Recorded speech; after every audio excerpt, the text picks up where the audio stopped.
Quran itu diturunkan itu sebagai hudan, sebagai petunjuk. Kedua sebagai bayanan, sebagai penjelas. Dan ini yang saya yakini. Kalau sebagai penjelas, Quran itu harus jelas sekali dan bisa menjelaskan. Dan Quran mensifati dirinya wal kitabil mubin, demi kitab yang memberi penjelasan.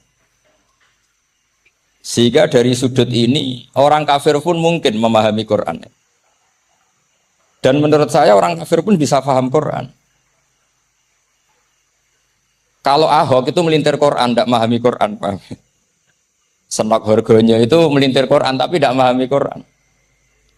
Tapi bahwa Quran itu bisa difahami orang kafir itu ya. Logikanya gampang begini, kata Imam Syafi'i dalam kitab Ar-Risalah. Ketika Quran turun, itu pendengarnya itu udah ada yang Muslim, belum ada santri Kewagian, nggak ada santri Lirboyo, udah ada santri Sarang. Pendengarnya itu non Muslim. Nah ini sampai nangen-nangen. Ketika Quran turun tuh pendengarnya Muslim atau non Muslim? Non Muslim. Andai kan Quran itu turun tidak difahami orang kafir, maka lalu objeknya siapa? Sasarannya siapa? Nah sebab itu akan aneh kalau kita yang mondok, misalnya ngaji Edpon, ngaji Alfiyah, ngaji Ulumul Quran, apa saja. Kemudian Anda tidak paham Quran, padahal orang kafir saja bisa paham. Nah ini tantangan bagi kita. Sing kafir wis iso paham Quran, masa kita santri tidak paham Quran. Makanya begini, di antara awal-awal periode Makkiyah ada surat disebut Qul ya ayyuhal kafirun. Katakan Muhammad ya ayyuhal kafirun. Karena mukhatabnya atau lawan dialeknya Nabi adalah orang-orang apa? Kafir. Mereka paham ketika dijelaskan Quran, paham. Dan sebagian mereka menjadi mukmin karena paham. Itu termasuk isi makalah yang saya utarakan di sini. Mereka tanya, ya Muhammad, siflana rabbak, amin dahabin, amin nuhasin, amin hajarin. Karena orang kafir jahiliyah itu punya tren, yang namanya Tuhan itu fisik. Mereka punya Lata, punya Uzza, punya Hubal. Sehingga kalau Tuhan-Tuhan kita ini dari batu Muhammad, katanya Anda punya Tuhan yang berbeda. Lalu Tuhan Anda ini dari emas atau dari perak. Turunlah ayat Qul huwallahu ahad Allahus samad. Lagi-lagi mukhatabnya adalah orang kafir. Makanya ini juga akhirnya jadi ilmu madhab, ilmu tentang firqah-firqah dalam Islam. Bahwa kesalahan terbesar orang Khawarij sebagaimana yang dikutip Imam Bukhari. Nanti saya mencari di juz 4 atau di juz 3, pokoknya di bab Babu Qitalil Khawarij, karena Imam Bukhari punya adat diulang-ulang.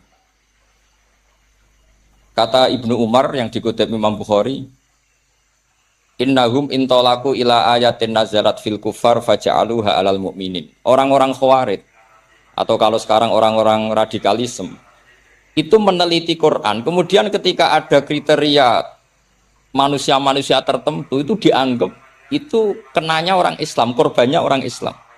Padahal awal mula ayat ini turun untuk orang kafir atau kritikan pada orang kafir. Ini cilaka betul. Karena logikanya seperti yang dikatakan Imam Syafi'i, ketika Quran turun, ini enggak ada orang Islam, yang ada orang kafir. Jika mukhatabnya adalah orang.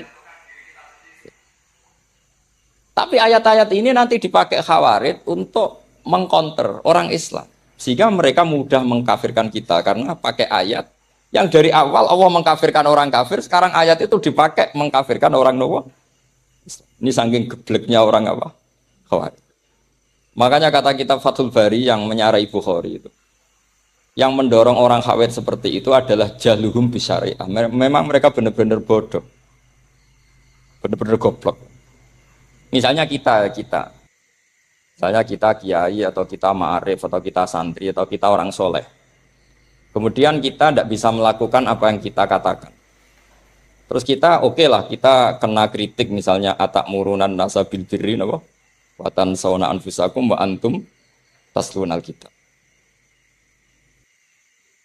Terus kita katanya bisa ngomong tapi tidak bisa melakukan, terus dikritik dengan ayat itu mestinya tidak tepat. Karena itu asbabun nuzulnya adalah orang-orang Yahudi karena tahu bahwa sifat Rasulullah itu ada di Taurat, mereka menyuruh keluarganya itu masuk Islam, tapi mereka sendiri tidak mau Islam. Kemudian turunlah ayat atakmurunan nasa bil birri wa tansawna anfusakum wa antum taslunal kitab. Afala ta'qilun. Sekarang perbandingannya begini. Misalnya ada orang Islam, taruh saja Zaid. Zaid itu maling. Ya maling, konsisten dia malingnya sampai tua. Terus menurut Anda, Zaid yang muslim ini, muslim, Zaid itu muslim tapi maling. Jangan bilang maling tapi muslim, dia itu ya. Kemudian Zaid bilang ke anaknya, "Cung, kowe aja dadi maling, dadi santri sing soleh, sing maling bapak tok." Ndak. Ini menurut analisis usul fikih. Ngomongnya Zaid itu benar apa salah? Benar kan? Nasihatnya ya benar, ngomongnya juga. Kamu tidak bisa ngeritik Zaid. Kamu bisa ngomong tapi tidak bisa melakukan, tidak bisa. Fa innal amra bil ma'ruf wajib. Wal qawla bil ma'ruf ya wajib. Wal qawla bil haqqi ya wajib. Jadi itu hal yang berbeda. Misalnya fa innal amra bil ma'rufi wajibun, memerintahkan barang baik itu baik. Wa innal qawla bil haqqi ya wajib, mengatakan yang hak itu ya wajib. Berarti Zaid tetap kena khitab. Kamu harus nasihati anak secara benar. Kamu juga harus ngomong hukum secara benar. Lalu ketika Zaid ngomong hukum secara benar, cung ojo maling, maling ku dosa. Cung ojo nerusno profesine bapak maling, maling itu tidak benar. Dia berarti sudah melakukan dua kebenaran, yaitu ngomongnya benar, nasihatnya benar. Dia salah, perilakunya tetap maling. Tapi jangan karena dia maling lalu omongannya enggak salah juga, berarti salahnya malah tiga. Makanya ini pentingnya ngaji sama ulama, sama ahli usul fikih. Jadi tidak bisa dicampur adukkan. Zaid gagal dalam perilaku, tapi jangan gagal lagi di nasihat. Nanti kalau dia ada nasihati, maka anaknya terus maling, alasannya niru bapaknya. Karena bapaknya kalau mau nasihati nanti disemprit sama santri-santri. Pak, sampean ra oleh nasihati anake ra usah maling, sampean dhewe maling. Oh, ndak bisa cara usul fikih. Itu malah yudraku kulluh, la yudraku napa? Kulluh, atau bahasa populernya al-maisur la yasqutu bil ma'sur. Misalnya kita sebagai kiai hanya bisa takrib, hanya bisa jurumnya. Apa yang muda Fatul Mu'in sih? Blet, maknanya blet. Kamu ndak boleh ngomong gini, Cong. Kowe sebagai muridku kudu nurut aku. Nak gurumu goblok tok takrib, kowe tok takrib wae. Gak oleh ngelangkai guru, gak sopan gitu misalnya. Gak boleh gitu. Tetap kita ngomong, Cong, kowe aja koyo aku. Kowe kudu alim Fathul Mu'in, alim Fathul Wahhab. Memang ndak bisa protes. Pak guru sendiri ndak bisa. Kebenaran tetap sebagai kebenaran meskipun kita ndak kuat melakukan atau ndak bisa melakukan. Lagi-lagi ayat itu sebenarnya ada untuk kita, untuk orang Yahudi, atakmurunan nasa bil birri wa tansawna anfusakum wa antum taslunal kitab. Sebab itu istidlal dengan Quran itu memang resikonya tinggi kalau tidak bagi mutabakhir. Karena ya itu tadi. Ini harus ada pengetahuan yang luas tentang asbabun nuzul, tentang kriteria. Nah, kalau terpaksa, saya katakan terpaksa, kalau terpaksa kita itibar itu boleh, tapi itu terpaksa. Bahwa Allah mengkritik orang yang bisa ngomong tapi tidak bisa melakukan. Tapi itu secara usul fikih itu runyam. Teori ini runyam sekali, fatal. Sama lihat tuh di kitab Bajuri atau di kitab-kitab fikih yang lain. Ketika Shahibil Burdah atau Shahibil Bur'ah itu yang Imam Busiri itu Muhammad bin Busiri. Ini salah nama tapi kadung populer. Jadi sebetulnya Imam Busiri itu Shahibil Bur'ah bukan Shahibil Burdah, tapi kadung terkenal Burdah, kita ikut-ikutan apa? Burdah.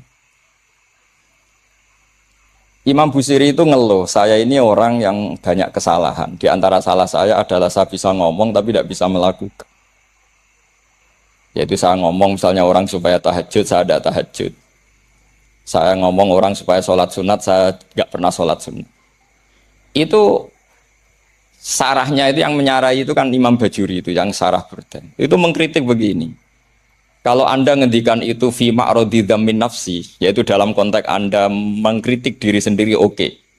Tapi omongan Anda salah karena secara usul fikih fatal.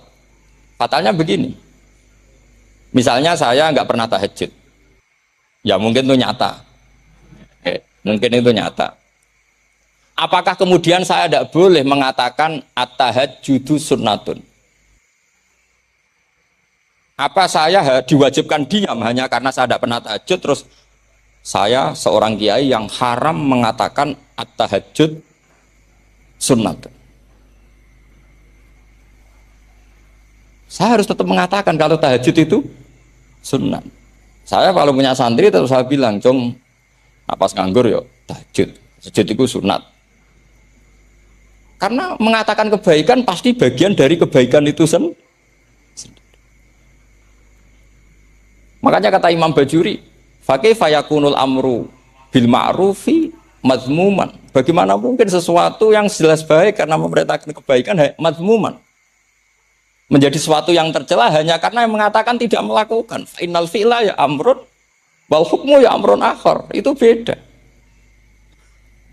Jangan karena Anda tidak minum teh karena diabetes. Terus Anda kalau ada tamu tidak disuguhi teh. Karena saya sendiri tidak minum teh. Wah ya repot kalau gitu.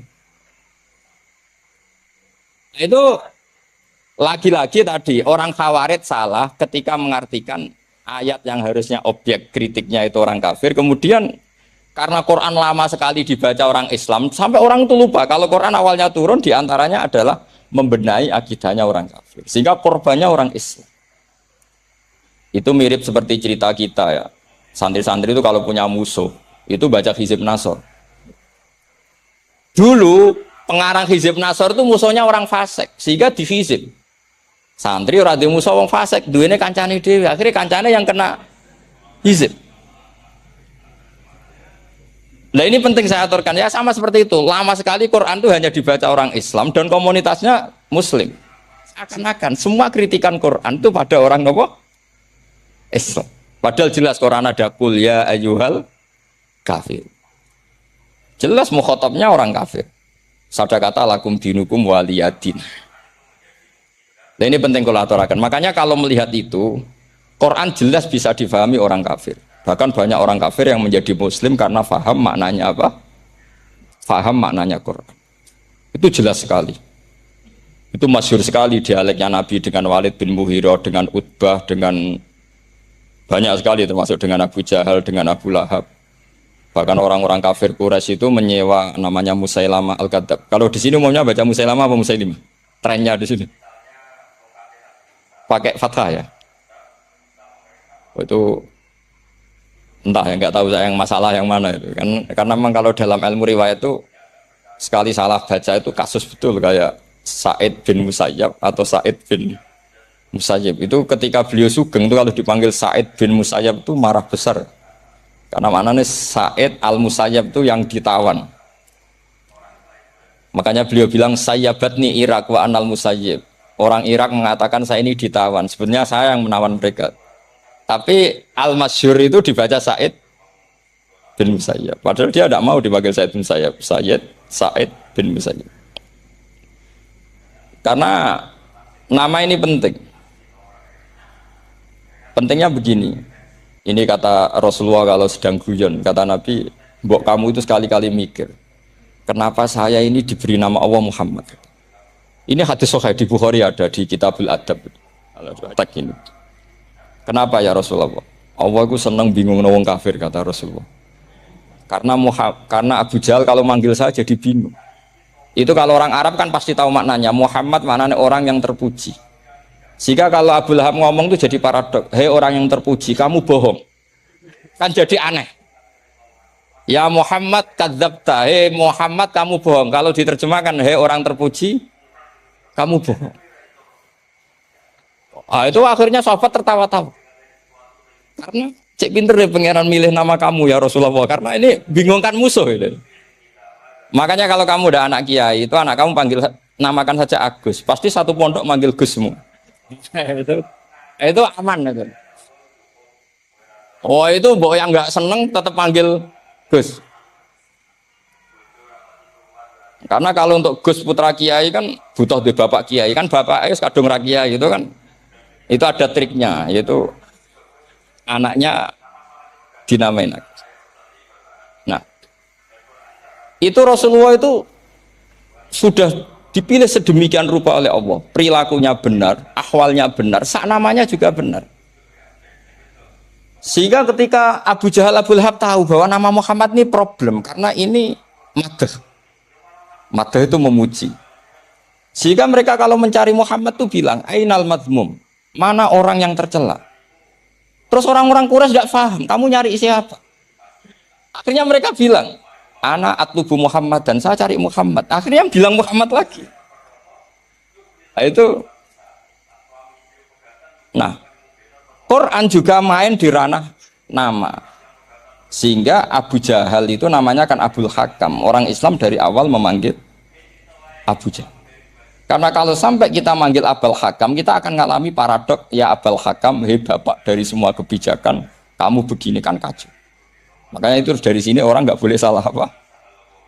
Salah.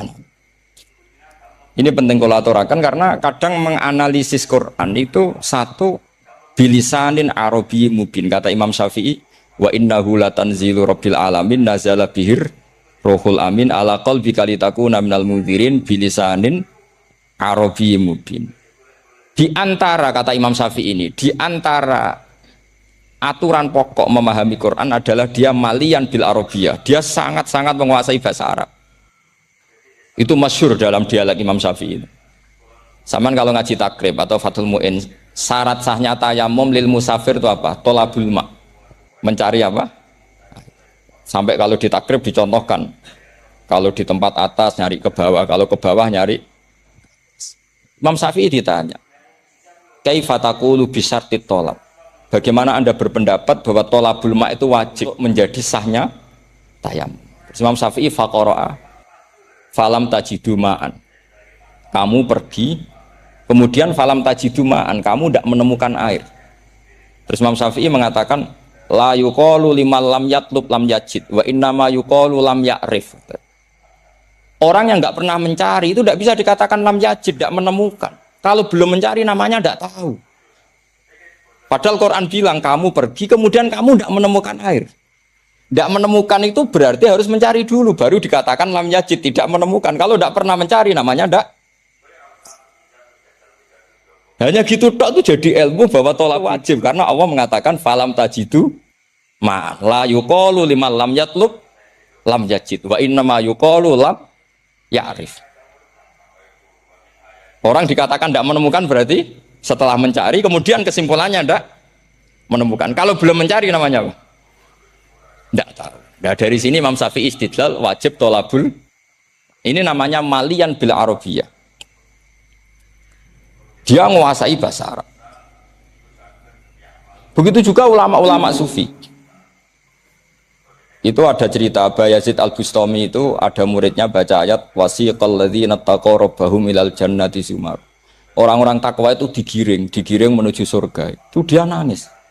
Muridnya kaget. Ini guru saya tidak benar, ini ada cerita surga, tapi dia malah nangis karena ayatnya itu digiring. Terus kata Abu Yazid, mereka itu di mana saja? Masa ke surga saja butuh digiring? Ke surga itu kan nikmat, ngapain butuh digiring? Saya tidak mau, kata dia. Abu Yazid itu nggak mau digiring ke surga, itu nggak mau. Muridnya kan tambah kaget. Memangnya mau neraka kan gitu pikirannya itu. Ternyata beliau jawabnya sederhana. Saya pas itu sudah dekat sama Allah sehingga tidak perlu digiring. Kemudian saya sudah panitia kiamat pas itu jadi nggak perlu digiring. Nah ini nanti penting jadi satu ulumul Quran. Saya di rumah itu istiqomah ngajar Qawaidul Asasiyahnya Said Muhammad yang dulu ditulis abahnya Zubdatul Itqan oleh Said Alawi. Kemudian Zubdatul Itqan itu tentu dari kitab Itqan. Terus Said Alawi dulu ngarang kitab Faidul Khobir, sarahnya Faidul Khobir sama Sayyid Muhsin Al-Musawab. Dulu dari Padang, tapi hidupnya di Mekah.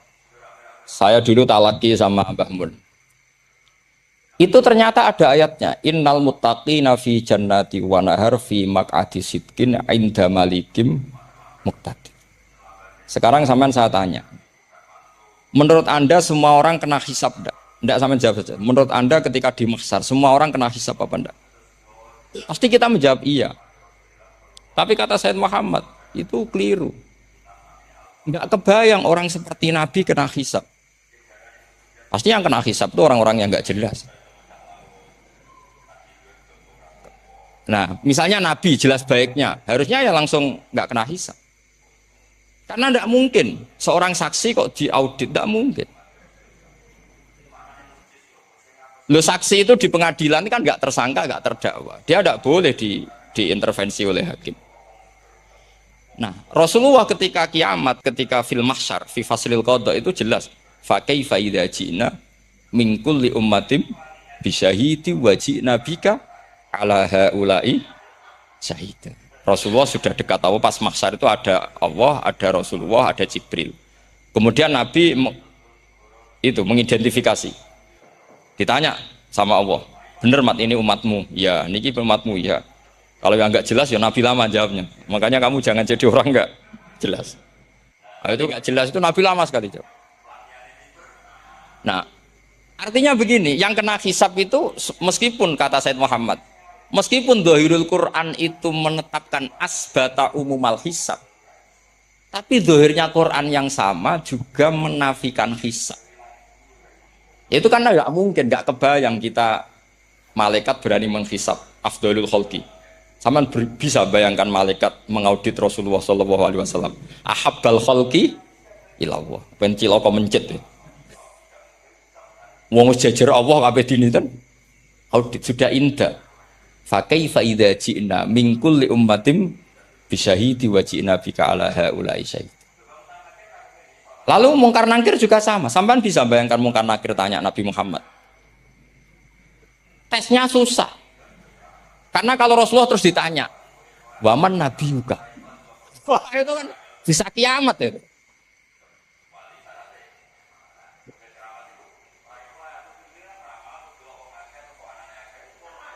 Paham gak? Makanya kata Said Muhammad, ini kan teman-teman tanya, biar caranya alim tafsirnya saja, sarannya satu hafal Quran. Dua hafal Sahih Muslim, tiga semua orang sudah mati, tinggal kamu yang alim. Wah itu mesti aman itu. Nah kalau sampean tanya saya, apa buktinya Gus kalau orang tertentu tidak kena hisab? Ya buktinya tadi misalnya innalladzina qalu rabbuna Allahu tsummas taqamu tatanazzalu alaihimul malaikatu alla takhafu wala tahzanu wa absyiru. Mungkar nakir adalah malaikat penakut, membawa ketakutan.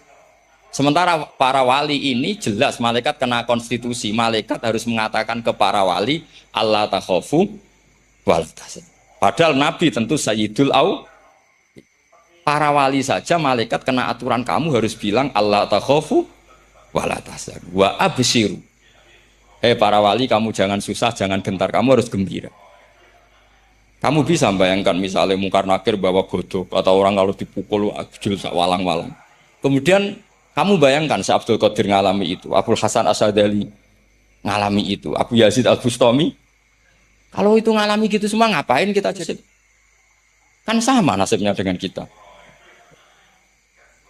Nah, Zahirul Quran mengatakan asbatal hisab. Tapi Zahirul Quran di ayat yang lain lam yusbit al-hisab.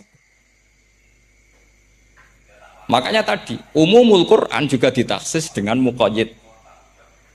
Yang mutlak ditaksis dengan yang muqayyad. Yang mujmal ya sama seperti itu, aturannya seperti itu, ditafsir sama yang mufassal. Sama orang kafir yang jelas, sampean bisa bayangkan malaikat ngaudit Fir'aun. Cek kurang penggawean nih. Jelas eleke kok di audit. Misalnya Abu Lahab diaudit, oh malaikatnya celaka mencet. Berarti dia agak percaya sama pernyataan Tuhan tabat yada abi lahabiu. Malaikat kok ngaudit Abu Lahab. Mungkin Gusti kula ceke. Nak menawi wonten api. Lho ki ora tau ngaji Quran tapi wong ayate tabat yada kok cek di cek.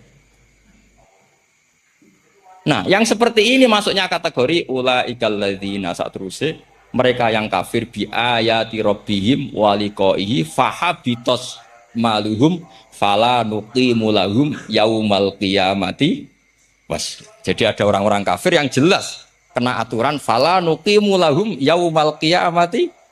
Pas yang jelas kafirnya ya gak kena hisab, yang jelas nabinya, jelas wasinya juga gak kena hisab. Yang kena kita di tengah-tengah. Tapi ilmu itu ikut mainstream karena semua orang bilang ada hisab ya kita ikut-ikutan bilang ya sudah gitu saja. Tapi kalau aslinya ya rapati percaya. Umumnya uang gerono mati ditalkin ya kita melok-melokan nalkin. Tapi kalau kadang ya gak kebayang. Iya nak wali-wali ditalkin. Makanya ada di dunia wali itu ada cerita Rabi'ah Dawiyah itu termasuk keramat beliau itu. Kalau Imam Sibawi kan dalam cerita wali kan ditanya marabbuka ngapunten niku man mausul napa istifham. Wah itu malaikatnya ndak pernah khataman alfiyah kan repot. Kalau Rabi'ah Dawiyah lebih parah lagi itu beliau tuh nangis sekeras-kerasnya. Nangis terisak-isak dia tersiksa. Ya Allah, engkau itu zat yang paling saya kenali dan harusnya semua makhluk itu kenal engkau. Tapi ini hamba engkau tanya engkau itu siapa? Itu kan ini orang aneh kata gitu. Karena Allah itu adharud dzahir kata sampai Imam Sibawi silakan a'raful ma. Jadi wong ora ora wis geblek tenan dari Imam Sibawi. Imam Sibawi kan atas nama dia pakar nahwu pertama mengatakan domir paling makrifat di antara 6 isim makrifat paling makrifat itu domir. Tapi meskipun gitu a'raful ma'arif Allah. Yang paling makrifat dari sekian isim makrifat itu Allah. Artinya satu nama yang orang harus kenal semua. Makanya di antara keramat beliau ketika ditanya wong ora tahu ngaji fikih men ngaji nahwu wae. Gak tahu dia ngaji carane sesuci, carane iddah tuh gak tahu ngaji nahwu. Dia tanya bima fa'ala rabbuka. Lalu Allah memperlakukan kamu gimana? Terus kata Imam Sibawi, ghafaroli, Allah mengampuni saya karena saya orang yang mengatakan Allahu a'raful.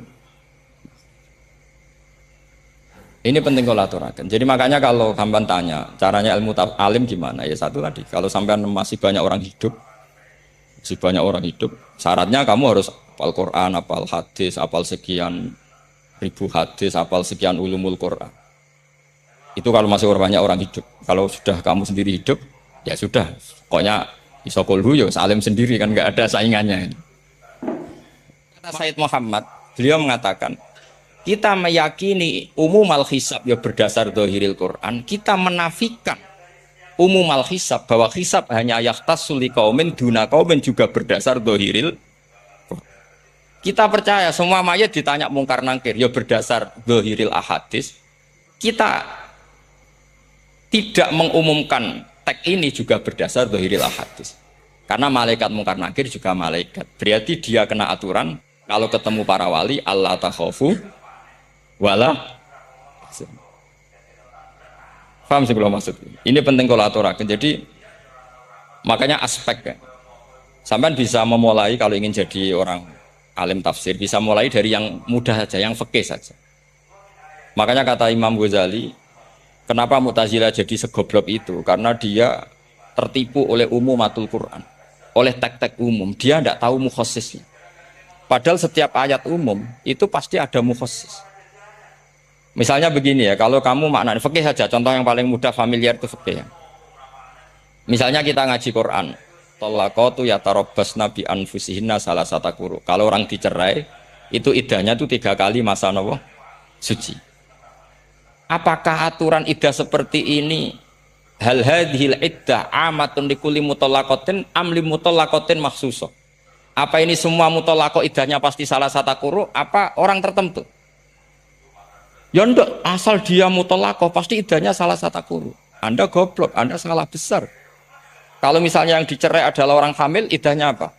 Salah satu quru apa watil hamli? Watil hamli. Kita butuh ayat lain wa ulatul ahmali ajaluhunna ayyadun hamlah. Sama seperti kita ngaji walladzina tawaffawna minkum wa yadharuna azwaja yatarabbasna bi anfusina arba'ata asyhurin wa asyra. Asal wanita ditinggal mati suaminya maka iddahnya 4 bulan 10. Apa semuanya demikian enggak? Misalnya orang hamil iddahnya biwatil. Ini kalau Anda tertipu umumatil Quran berarti Anda sama dengan menghukumi orang ditolak semua iddahnya salah satu. Sama misalnya orang sekarang dalil-dalil wa may yatawallahum minkum fa innahu minhum. Kalau berkawan orang kafir, maka dia menjadi kafir. Itu kan fatal. Semua nabi ya berkawan orang kafir. Karena dakwahnya memang sama orang kafir. Lo coba, andai kan sampean hafal Quran, itu sama teori itu tuh mungkin menyedihkan. Coba istilahnya Quran. Wazkur akho'at. Wa ila adin akhawum huda. Wa ila samuda akhawum. Terus semua umatnya yang kafir disebut akhawum. Akhaw itu artinya apa? Saudara. Mereka berkawan sama orang kafir. Makanya butuh analisis fikih untuk maknani wa may yatawallahu minkum fa innahu. Setelah dianalisis fikih, ternyata semua nabi diistilahkan wa ila madyan akhahum syuaiba, wa ila adin akhahum huda. Akhaw itu artinya apa? Saudara. Kalau sama tanya, lalu logikanya gimana? Kata kitab-kitab kan wa in kana dasarin fajanibhu sur'atan. Kalau ada teman buruk, jauhi. Kalau teman baik, temani. Kalau cara usul fikih gampang. Kancanan maling dosa, wong kok kancane maling. Tapi nak dakwai maling. Apik kan? Aku ora ngancani kok dakwai dandani, selesai kan? Ngancani maling elek, nak dakwai maling. Demenan rondo elek, nak didik apik kan, itu seperti itu. Nah, ini penting kalau aturaken. Nah di sini ini makanya NU itu punya sejarahnya wali-wali yang jadab, yang coro zahir itu kancanan wong fasik-fasik. Orang syariat bingung, ini wali kok berteman orang fasik. Ya kalau kamu bahasakan teman ya masalah, kalau kamu bahasakan ini binaan. Enggak, sama jawab saja, kalau dibahasakan teman masalah enggak masalah kan, tapi kalau dibahasakan itu binaan. Selesai kan? Sama, Nabi berkawan orang kafir itu enggak karena berkawan, itu binaan Nabi. Memang Nabi itu jadi Nabi, objeknya adalah mengislamkan orang. Ya berlama-lama Nabi dialek dengan mereka, muasyarah sama mereka. Bahkan Nabi diharuskan bersikap baik sama mereka. Itu yang disebut fabima rahmatim minallahi lintalahum walau kunta fadzan ghalidhal qalbi lan faddu minhu. Tapi sekarang itu orang sudah tidak pakai ilmu. Orang-orang radikalisme itu nggak pakai usul fikih. Pokoknya kalau ada ayat terjemahnya gini ya sudah itu jadi madhab. Akhirnya kecelakaan seperti ini. Pokoknya kalau ada ayat faqtulul musyrikina haitsu wajadtumuhum wa khuduhum wahsuruhum wa'udu lahum kullah. Sudah hafalnya ayat itu saja. Dia tidak mau ngapalkan misalnya qatilul ladzina yuqatilunakum. Ada ayat lagi wa akhrijuhum yamin haitsu akhraju. Sehingga ulama kita membagi kafir itu ada harbi, kita musuhi, ada zimmi, ada muahad, ada musta'man. Itu ulama, udah semua orang kafir itu harbi. Tidak semuanya zimmi, tidak semuanya muahad, tidak semuanya musta'man. Kalau harbi oke, kita perang, kalau zimmi ya kita bina. Kalau muahad ya sesuai perjanjian kita, kompensasinya apa, MOU-nya kayak apa. Tapi apalnya mereka ayat satu tema. Nah celakanya kita yang ngaji di pondok-pondok yang katanya spesialis ingin alim tafsir, apalnya ya satu ayat juga. Wah itu kan satu ayat versus satu ayat. Itu ngeri. Makanya kalau sama tanya saya, ini katanya di acara ini sama tanya, gimana caranya jadi ahli tafsir? Saya jawab gampang. Caranya itu hafal Quran, hafal hadis, terus hafal ulumul Quran. Ya misalnya Nadoman ya Faidul Khobir lah. Kalau kitab Nasar ya minimal itu setengah lanya itkon lah. Kalau nggak lanya-lanya amat ya agak lanya. Karena kitab tafsir itu gampang. Teorinya itu mudah sekali. Misalnya al-ibratu bi umumil lafzi la bi khususis sabab. Itu sama dengan kayak kaidah fikih. Karena kalau kaidah fikih itu saya itu pernah dibisui kiai itu. Ini kisah nyata, dibisui kiai itu. Pas basul masail dulu saya itu masih sering mau basul masail. Ini mau pensiun pun buatan niku. Dulu saya dengan Gus Zofur putrane Bamun itu sering makili Pondok Anwar basul masail fikih. Tapi tidak tahu ceritanya Gus Zofur jadi dokter tafsir, saya juga kok tahu-tahu menekuni tafsir. Lama-lama orang itu lupa status saya yang fakih ya. Makanya saya itu ya kadang eman gitu karena ini status penting juga. Tapi status fikih itu kadang memang menyesatkan. Karena begini, itu dulu pernah ada basul masail itu begini. Ini kisah nyata ini. Ada desainer baju putri untuk putri, anak putri. Kemudian desainer itu menciptakan satu celana pendek atau celana seperempat. Dengan desain ini pasti kalau dipakai itu auratnya itu kelihatan. Bagaimana hukumnya desainer ini? Apa termasuk ro'a as-sayyi'ata? Karena terjadi kasfil aurat. Apa enggak? Rata-rata kalau kiai yang khusuk-khusuk, yang sepuh-sepuh, desainer itu so. Gara-gara tren pakaian ini wong itu buka aurat. Tapi kiai-kiai alim yang muda-muda, entah saking belingnya, entah saking pinternya, tidak tahu. Bilang begini, Pak Yai, yang didesain apa? Ya celana itu. Lalu celana itu fungsinya nutupi apa buka aurat? Ya nutupi. Lu kan lumayan urun nutupi. Kalau haram ya dicopot, lu kan malah parah. Bingung kayaknya. Sampai bilang gini, wah semuanya. Itu kan makanya ini guyon ilmiah. Repotnya ngadepi orang alim muda itu kan mbok gedingi ku ilmiah, mbok senengi fasik.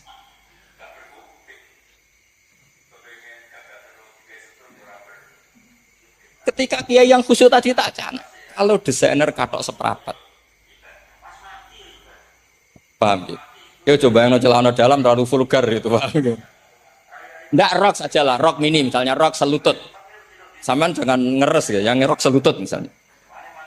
Rok selutut itu desainernya kena hukum haram enggak? Saman jawab tuh. Oh haram dari kiai sepuh karena dengan desain itu misalnya lututnya kelihatan. Tapi pertanyaannya kiai muda saya masih ingat betul, saya tanya. Lalu fungsi pakaian itu apa Pak Yai? Fungsi itu kan tetap nutupi sebagian awal. Kalau Anda haramkan, barang hilangkan. Ah, itu. Sampai kiai itu setelah acara itu manggil saya. Gus, kalau ngakoni jenengan alim tapi iki padha repote. Padha repote. Nak dalam itu kan terus itu ada perumusan di redaksi keputusan yang dijual itu yang masail fikihnya kan terus diputuskan dibukukan. Kalau redaksinya halal terus nanti orang pakai rok semua. Dan saya balik bantah. Kalau redaksinya haram orang enggak pakai rok.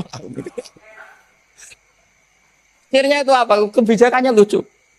Buak we Gus, pertanyaan itu buak sak jawabannya oke. Jadi kita debat tidak jadi. Ini cerita ilmiah. Makanya sama tidak wajib anut saya. Saya ini terlalu ilmiah, jadi tidak baik untuk kehidupan kesalian kurang baik. Jadi ini, tapi ini ilmu. Tetap kaidahnya fikih ma la yudraku kullu la yudraku kullu. Jangan kalau tidak bisa nutupi aurat semua, lalu jangan sama sekali. Lungki kan kaidahnya kan gitu, ma la yudraku kullu. Misalnya Anda punya tetangga nggak mau pakai jilbab, nggak mau pakai pakaian muslim, kamu tidak boleh bilang munisan raklambinan, tidak bisa. Malayu trokukulu, napa malayu trokukulu, nu layu troku napa? Makanya ini kita harus hati-hati. Nah bayangkan sekarang orang meneliti Quran itu yutrokukulu. Mestinya kalau Anda meneliti radikalisme, ayat yang terkait radikalisme diteliti semua. Ternyata di surat Taubat yang disebut suratus Saf yang bahkan haram baca bismillah, itu ada ayat wa in ahadum minal musyrikin nastajaraka fa'ajirhu hatta yasma'a kalamullah summa ablighu ma'mana. Muhammad, kalau ada orang kafir mau belajar Quran sama kamu ya harus kamu pelajari hatta yasma'a kalamullah. Setelah mereka mau belajar ya ablighu ma'mana summa ablighu ma'mana. Kamu harus menjamin keamanan. Itu di surat Taubat termasuk akhiru suratin nazalat, gak mungkin terjadi mansukh. Tapi orang-orang ekstremis selalu pakai faqatulul musyrikin haitsu, apalan itu terus. Yang orang liberal yang menaparin la ikraha fiddin. Ya sudah seperti itu. Sing orang-orang tegas ora tau nahi mungkar, ya ma arsalnaka ila rahmal alamin. Ngono terus. Yang kelompok tukang nahi mungkar ya ayatnya sampai nahi. Saya tuh heran, kenapa mereka punya masalah dengan hafalan kayaknya. Kenapa sih? Hafalannya kok pedot itu. Kita yang hafal semua bingung. Jadi akhirnya kita yang pinter anut sing goblok karena saya tuh pernah loh debat sama orang salah, debat gitu. Setelah saya mengutarakan sekian hadis, ada tuh Pak hadis tuh. Harusnya kamu ngaji saya, ada debat-debat tuh yang level. Kalau nggak level tuh nggak boleh. Kata gitu. Mau itu kan ngeri. Makanya ini penting ya kalau sampean tanya ingin jadi alim tafsir ya harus hafal Quran semua. Kalau tidak mungkin yang nunggu orang semua mati baru Anda jadi ahli tafsir. Karena tidak ada musuhnya. Tapi saya pastikan orang bisa memahami Quran, yaitu tadi hatta yasma'ah kalam Allah. Sayyidina Umar itu masuk Islam itu gara-gara dengar adiknya baca Toha. Ma anzalna alikal Qur'ana litashqa illa tadhkiratal liman yakhsha tanzilam mimman khalaqal arda was samawatil ula. Ar-Rahmanu 'alal arsis tawa. Itu dia ma huwa bikalamil basar. Tidak mungkin seperti ini karangan manusia itu tidak mungkin. Akhirnya dia Islam. Banyak orang Islam karena diperdengarkan Quran. Karena memang notnya sudah unik, makna kualitasnya juga sudah unik. Semuanya itu unik, indah. Sampai sekarang pun orang kafir itu orang paling tahu Quran. Makanya Allah mensifati orang kafir itu hasadam min indi anfusihim min ba'di ma tabayyana lahumul haq. Sekarang sama saya tanya, orang sing tabayyana lahumul haq itu orang paham apa orang tidak paham? Mereka orang kafir itu mengingkari Quran padahal mimba dima tabayyana lahumul haqqu setelah kebenaran nyata bagi mereka. Nyata bagi mereka artinya orang kafir paham atau tidak paham? Paham. Cuma mereka punya penyakit hasadam min indiam. Mereka juga kalau ada ayat tentang ahkam yang memberatkan, i'ti bi Qur'anin ghairi hada au badil. Muhammad harusnya jangan tema itu yang diangkat, bu cari Quran yang lain yang enggak tema itu. Mereka sampai memilih tema itu karena paham apa karena tidak paham? Karena paham. Makanya di makalah saya pastikan ngaji tafsir itu gampang karena orang kafir pun bisa. Kalau kasus Ahok itu bukan paham itu melintir, beda. Paham sama melintir itu beda. Itu diterjemah kemenang itu jangan mengangkat kawan orang Islam, bukan mengangkat pemimpin. Ya likanya memang kalau ngangkat teman saja tidak boleh apalagi ngangkat pemimpin. Fatal mana berteman sama orang salah sama ngangkat. Saman kancanan maling ini jek apik nak menawa nang andani. Terus ngangkat. He maling ke pimpinanku. Parah mana? Parah mana? Artinya sama saja ketika diterjemah jangan ngangkat teman. Sebetulnya ngangkat pemimpin lebih fatal. Itu kan mafhum awlawiyah, itu kan normal saja. Itu di Quran biasa misalnya innalladzina ya'kuluna amwalal yatama dzulman. Orang yang makan hartanya anak yatim secara zalim. Kamu bilang, "Gus saya tidak makan kok sepeda motornya tak jual." Yang diharamkan kan makan. Wah, ya sarap kalau gitu. Maknanya begini, memakan harta anak yatim artinya ifsad. Ifsad itu meru. Nak ngono ikhraq membakar atau mencuri sama dengan makan. Bal asad. Malah kan lebih apa? Lebih apa? Dasar. Jadi yakuluna di situ tuh ba'dul amsilah sebagian contoh min wujuhil ifsad atau min wujuhil ihlak. Jangan kok karena ayatnya makan, oh yang haram tuh makan, kalau nyuri gak apa-apa. Wayafat. Itu kan sama dengan santri geblek dikandani kiai ini, "Cong, kowe mbek bojomu jogeman naboi." Suatu saat istrinya lapor lagi, "Pak Yai sekarang ndak naboi tapi nyadui." Karena naboi itu pakai tangan. Pertama dilaporkan kiainya, "Pak Yai, suami saya itu sering memukulin saya pakai tangan gini. Jong jogeman naboi bojomu." "Nggih Pak Yai, siap." Saat istrinya lapor, tetap benjut, "Kenapa? Kulo nak niki disadui." Kepikirannya, sing haram nabok, nak nyaduk salah. Wah itu kan ngajak goblok bareng. Nah masalahnya di usul fikih kasusnya seperti itu. Makanya saya ini kadang ya maliki sekali. Kadang saya itu maliki sekali. Kadang ya. Misalnya begini, saya beri contoh. Ini yang kisah nyata ya. Ada seorang Arabi datang ke Rasulullah. Ya, tadi kan teman-teman minta juga ilmu hadis ya. Ini satu paket saja. Itu tadi nanti kalau sampean kasih lalim itu sudah ada urusan saya tadi. Nunggu orang mati banyak tadi. Itu. Kalau nggak usah nunggu orang mati, sarannya tadi apal tadi. Ya Rasulullah ahlak tuh. Saya ini orang yang rusak. Wama ahlakaka. Lalu yang bikin rusak kamu apa? Qol waqatu imro'ati fi nahari Ramadan. Saya menjima istri saya ketika masih siang. Fi nahari Ramadan, siang Ramadan. Walhasil Nabi tidak menyuruh hanya kodok, tapi menyuruh kafaroh. Kafarohnya itu merdekakan budak atau memberi makan 60 orang miskin atau puasa berapa? Puasa 60 hari. Atau urut merdekakan budak atau puasa 60 hari atau memberi makan sitina miskin. Oke, kita sepakat. Sepakat ya, hadis itu sahih dan diulang-ulang oleh ashabus sunan. Oke, riwayatnya nggak masalah. Sekarang kita analisis maknanya. Sekarang sampean saya tanya.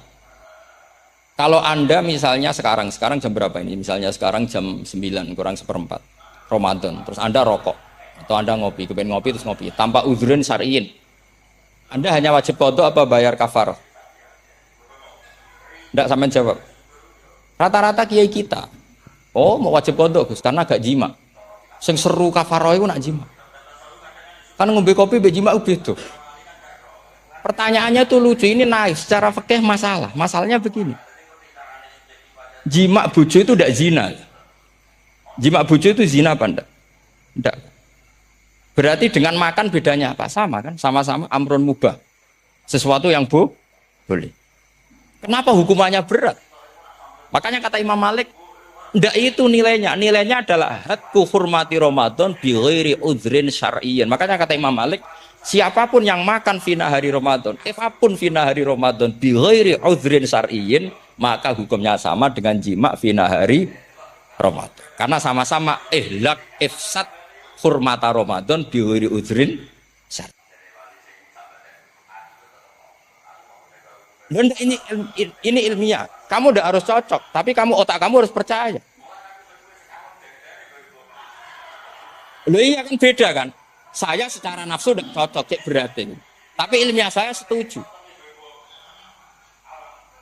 Kalau kiai ngandani itu kan pasti pakai badul amsilah, kan nggak mungkin semua contoh disebut. Cong penak melaku-melaku jogo mandul wong wedok iku mari setan. Mboten delok Mbah, nyekel lho malah parah to. Nggak bisa. Makanya ini masalahnya lafat. Ini kembali ke Imam Syafi'i bilisanin Arabiyyim. Ketika seorang kiai bilang cung jogeman delok cawe itu adalah mengungkapkan al-muharramat, bukan mentaksis yang haram itu hanya Saya ulang lagi ya, ketika seorang kiai bilang cung jogeman delok wedok sing haram, itu semangatnya adalah melawan keharaman, bukan mentaksis yang haram hanya delok. Itu di Quran normal semua, di semua lugat ya biasa. Itu kan sama, misalnya seorang bang ngasih uang cucunya, cung tak kayak duit 100.000, cung gue tuku es, terus gue mendingin, nah ragu tuku es haram iki kan ngongkone tuku es, lah kepen putumu mati kan nyeben 100.000 gue tuku es. Ya mulai dulu istilahnya nak bangnya ke ibu tuh cung 100.000 gue tuku es, cara wong kuno.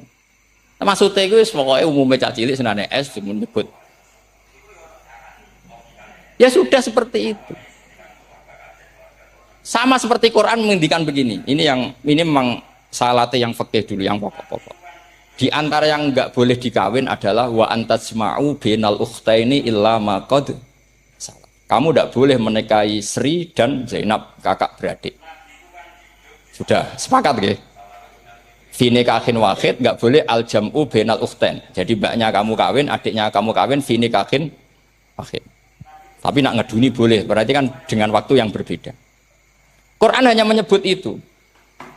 Kemudian Rasulullah zaman Sugeng itu hanya nambahi wala binal mar'ati wa ammatiha wala binal mar'ati wa kholatiha. Juga enggak boleh menikahi ponaan plus buliknya. Baik bulik dari bapak yaitu ammah maupun bulik dari ibu disebut apa? Kholah. Kemudian ulama fikih merasa ada yang kurang, ditambahi lagi. Dua perempuan yang andekan yang satu itu lelaki kok haram nikah, berarti haram jam'u fi nikahin wahid. Misalnya cucu rabibahnya boleh enggak? Enggak boleh kan? Berarti kalau sampean ngumpulkan cucu dan mbahnya fi nikahin wahid juga enggak? Ya. Tapi orang yang waras itu tidak akan nyalahkan Quran ketika tidak lengkap. Wa antasma'u bainal ukhtain ila ma qad sal. Ini tidak lengkap. Yang haram kan tidak hanya jam'u bainal ukhtain. Termasuk mengumpulkan cucu dan mbahnya. Karena Quran nggak mau dengan logika tidak waras itu tidak mau. Taruh saja orang itu rata-rata umur 70 tahun. Cucunya umur 17 tahun. Kebayang nggak kamu nikahi? Sehingga adekan boleh bareng, pasti kamu milih bareng. Makanya Quran hanya bakas wa antasma'u final ukhtain. Karena yang mungkin masih menggugah selera itu dua. Tapi kalau cucu sama mbahnya itu kalau ada yang masih selera kan ya sarap itu. Tapi fikih sebagai kaidah tetap menerangkan termasuk yang haram jam'u adalah bainal mar'ati wajad dati. Paham juga maksud? Artinya ketika menyebut itu tidak jaminan merangkum semua hukum. Tapi ba'dul amsila. Fa'innal akila yaktafiya bi isyaratil ba'di. Karena orang kalau punya akal diisyarai sebagian sudah. Ini penting kalau aturakan. Jadi ini penting. Nah bayangkan sekarang banyak gerakan-gerakan ahli Quran katanya tapi nggak memahami ilmu usul fikih. Qur'ane ra ono ya wis. Nang Quran ra ono cerita harame asu, nak ngono asu ya halal. Ora ono Qur'ane. Sing ra ono iku tekem ora Qur'ane kok aneh-aneh.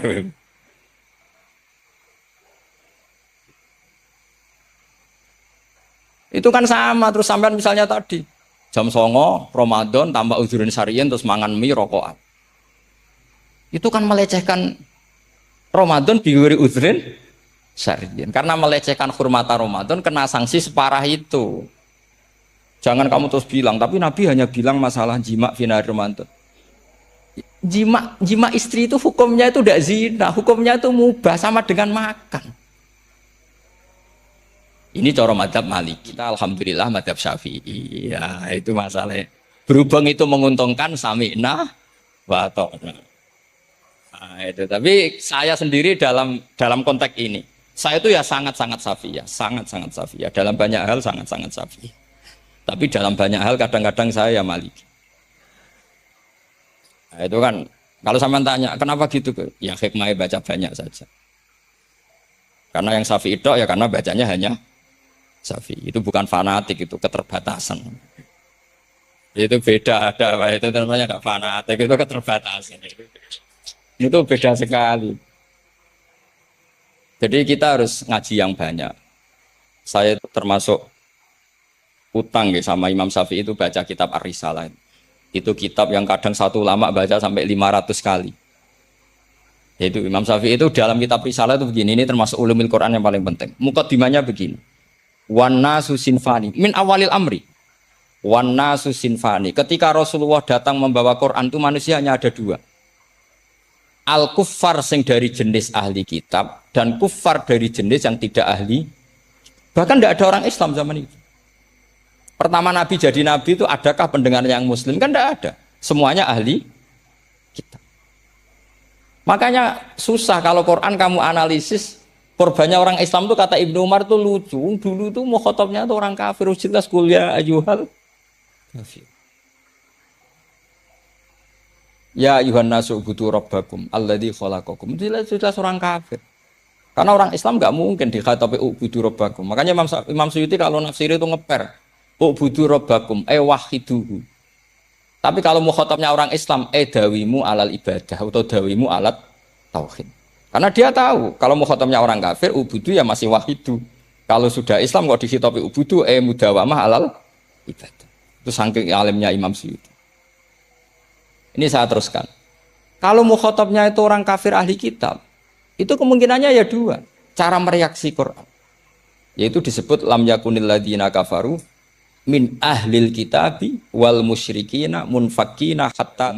Jadi lam yakunil ladzina kafaru, jelas kafaru itu umum. Kemudian ditafsir kafaru itu ada yang min ahlil kitabi. Berarti kafaru yang jenis Yahudi Nasrani. Ada kafaru yang min ahlil kitabi wal musyrikin. Kafaru yang jenis musyrikin, yaitu kafir Mekah. Karena cara kaidah nahwu al-atfu yaqtadi taghayyur. Kalau ada ataf pasti konteksnya beda. Jaa Zaidun wa Amrun, berarti Zaid ada Amar, Amar ya tidak Bakar. Karena Jaa Zaidun wa Amrun wa Bakrun. Pasti orang ini berbeda. Tidak boleh orang yang sama kamu pakai ataf. Ini sudah clear ya ini ya. Kemudian cara pandang mereka ya beda. Ketika Rasulullah mengajak tauhid, itu ahli kitab tidak masalah. Memang harusnya Tuhan itu satu. Tidak masalah bagi ahli kitab. Problem bagi ahli kitab adalah Muhammad itu nabi. Itu kita enggak suka. Kalau Tuhan satu oke, tapi kalau Muhammad nabi tidak oke. Kita bisa jadi nabi. Kata mereka, karena mereka merasa nasabnya sampai Ibrahim. Sementara zaman itu mereka sanksi Muhammad itu nasabnya konti. Enggak jelas. Nah, ini penting kalau aturakan. Sehingga dalam konteks ini Allah menjawab ahli kitab dulu. Ini itu disebut Muhammad itu nasabnya jelas. Ini itu fihi ayatum bayinatum maqamu Ibrahim. Ini saya dengarin. Ibrahim itu jelas pernah ke Mekah. Bukti Ibrahim pernah ke Mekah adalah jejak kaki Ibrahim di makam apa? Makam mereka artinya buatan kuburan, buatan jejak kaki Ibrahim ketika bangun Ka'bah. Fihi ayatum bayinatum maqamu Ibrahim. Kalau Ibrahim pernah di Mekah, artinya beliau pernah nikah di Mekah. Paling tidak punya dzurriyyah di Mekah. Jadi Ismail dibawa ke Mekah. Jelas ayatnya wa idh yarfa'u Ibrahimul qawaida minal baiti wa Ismail. Ini dengarin kan? Sebab itu saking alimnya berjanji itu beliau tahu betul masalah utama Rasulullah Muhammad adalah disangsikan. Sebab itu kitab berjanji pertama cerita. Setelah dia alhamdulillah macam-macam awalu ma'anab tadi saat terus dia bilang wa ba'du fa'akul huwa Muhammad bin Abdullah bin Abdul Muttalib. Saat terus ya wa ba'du wa Muhammad bin Abdullah bin Abdul Muttalib wasmu syaibatul hamdi khumitat khisaluhus saniyah. Saat terus Ibnu Qusayn saat terus sumiyya bi Qusayn litaqasi fi biladi qudu'atal qasiyah. Karena dia tahu yang masalah bagi Rasulullah itu adalah masalah nasab bagi mereka loh, bagi mereka yang kafir. Terus beliau ngendikan ditutup wa adnanu bila raibin indadawil ulumin nasabiyah ila dhabihi Ismail nisbatuhu wah jelas saya Adnan itu pasti puter cucu-cucunya Nabi Ismail. Karena orang Yahudi yang disoal Muhammad itu kamu itu siapa kok tahu-tahu Nabi? Kamu orang Arab itu tidak pernah ada Nabi. Yang Nabi itu normalnya orang Israel, yaitu turunan Yahudi karena Yahuda bin Yakub bin Ishak bin Ibrahim. Akhirnya Allah membuktikan fihi ayatum bayinatum maqami. Bukti kalau Ibrahim pernah di Mekah adalah jejak kakinya di Mekah, itu dekat Ka'bah.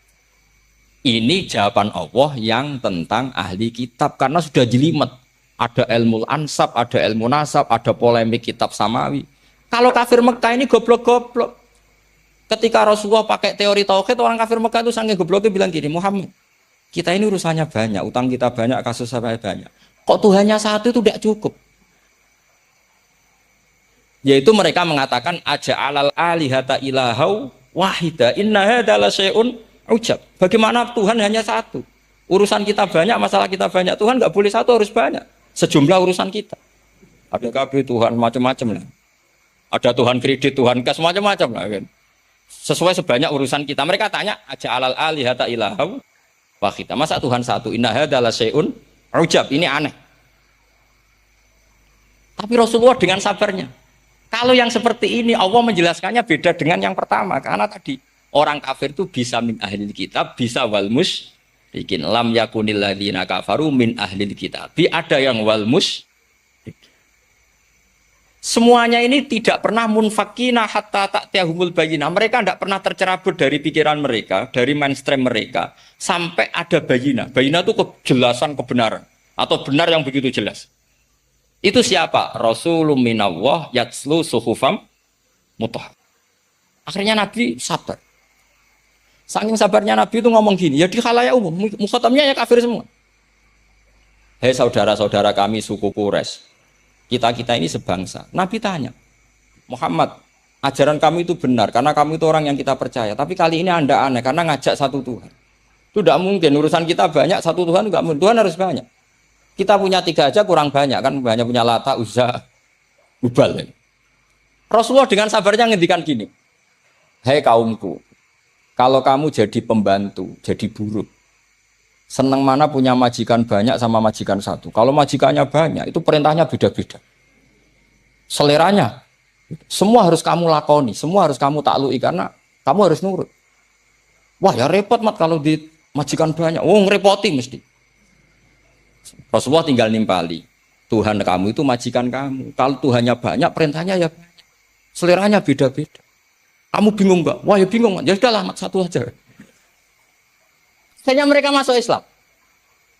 Nah itu disebut Nabi itu fatona, punya kecerdasan artikulatif. Kalau menjelaskan itu masuk akal. Nah itu disebut dorobawahu matalar rojulan fihi syuraka'u mutasyakisuna wa rojulan salamal lirojul hal yastiawiyani masalah alhamdulillah. Nah ini penting. Allah membuat satu perumpamaan. Bagaimana ada satu pembantu yang punya majikan banyak, yang berbeda-beda seleranya, berbeda-beda perintahnya. Dengan kalau hanya satu majikan. Apakah sama? Mereka jawab, tidak sama, enak punya satu majikan. Begitulah Tuhan kamu harusnya satu.